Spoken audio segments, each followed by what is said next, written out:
Thanks for listening to the Woodward Podcast Network. Check out more shows by searching for us on Spreaker or wherever you catch your podcasts. The Woodward Podcast Network with Krupka Dental Associates. Hello, this is Dr. John Krupka from Krupka Dental. We now have the Soleil laser. You can have your fillings done without needles nor drills. We are a full-service dental office and always accepting new patients. To learn more about me and my friendly team, visit krupkadental.com.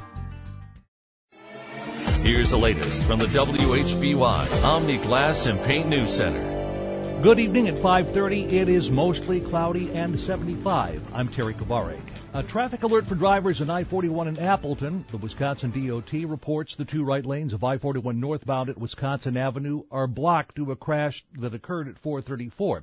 The Outagamie County Sheriff's Department estimates it'll take about 2 hours before that scene is cleared. The city of Appleton opens a walk-in COVID-19 testing site tomorrow.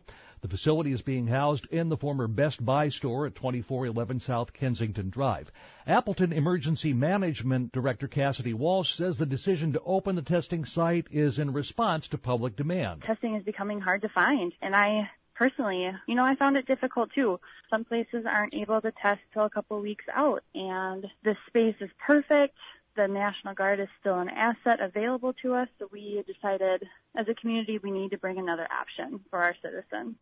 The testing site will be run every Tuesday from 9 to 5 by the Wisconsin National Guard through December 14th. You can sign up at register.covidconnect.wi.gov.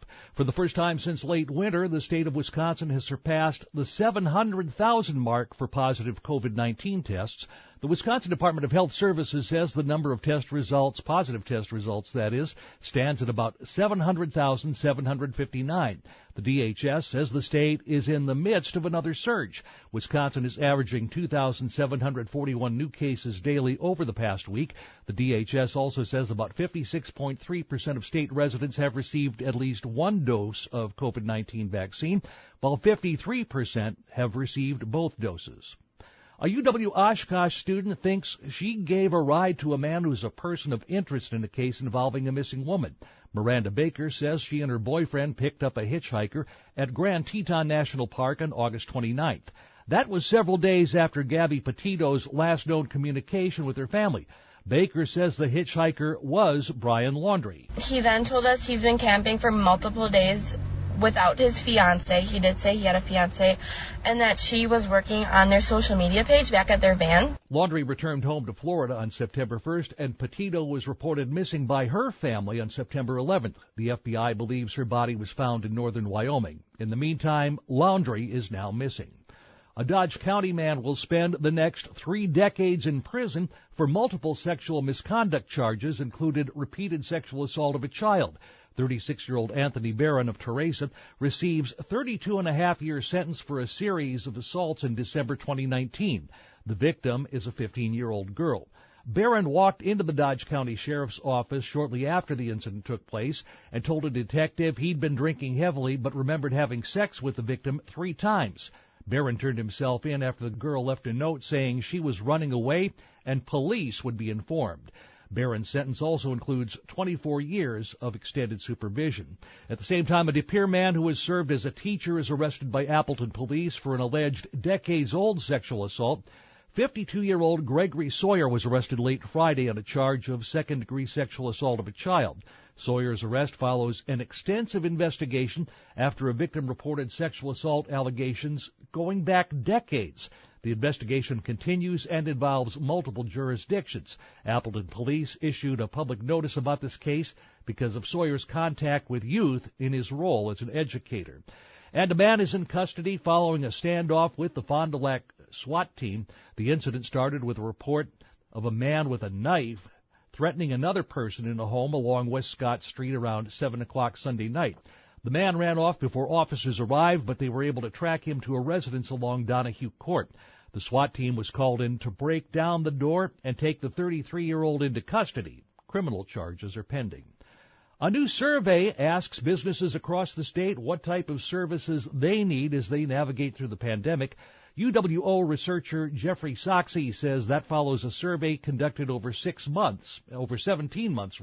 It ended in August. What we saw in the early days of the pandemic is that a lot of business owners weren't willing to try new things because they assumed that the end was near. But now as we enter, year and a half mark of this pandemic, I think that some of those conversations have shifted from, short-term survival to, long-term strategy. Soxie says the university has developed programs and services that might be valuable to businesses.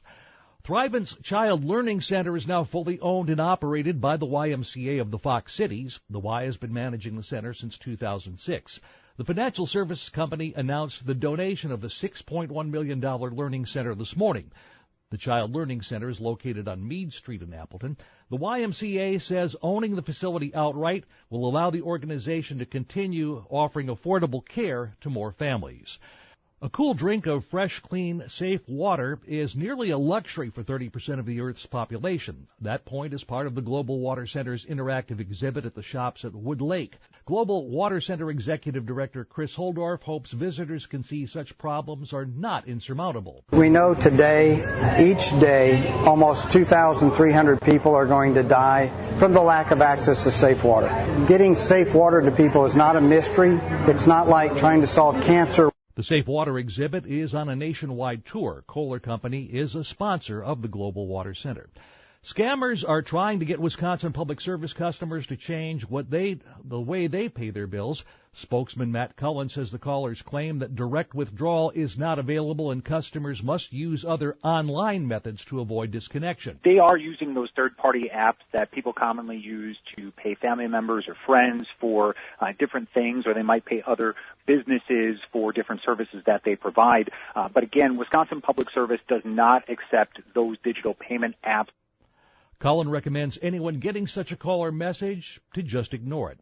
An area lawmaker wants to move some of state government operations to Wausau. Representative David Steffen of Howard wants the State Elections Commission taken out of Madison. It made sense 173 years ago to have everything together when a person like myself had to get on a pony, put on a powdered wig to get over to someone else's office to sit by whale oil light to make a decision. But that's no longer the situation. Steffen adds that office rent in Wausau is also much cheaper than in Madison. And if you're looking to own a piece of Oshkosh history, you can bid it on the web.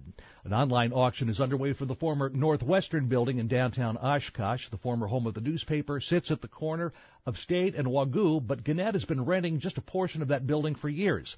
The minimum bid is $450,000. The auction runs through Wednesday. Bundling home and car insurance with Geico is so easy, your neighbors are probably already doing it. But who? They may drop little hints like, beautiful day out. Even more beautiful since we saved by bundling our home and car insurance with Geico. Or, yard work is hard. Much harder than bundling with Geico, which was easy. Or it may be even subtler, like, speaking of burgers, we bundled our home and car insurance with Geico and saved a bunch of money. Bundling is easy with Geico. Just ask your neighbors. And now it's Geico's Motorcycle Rules of the Road. Before you ride, make sure your mirrors are clean and adjusted properly. And if you're going on a group ride, make sure the lead biker knows where they're going. Ed, quick question. Where are you taking us? Oh, I have no idea. Well, am I the leader? Because I was following that dude with the red helmet. Where is he? And the rule to saving on motorcycle insurance is, in 15 minutes, Geico could save you 15% or more.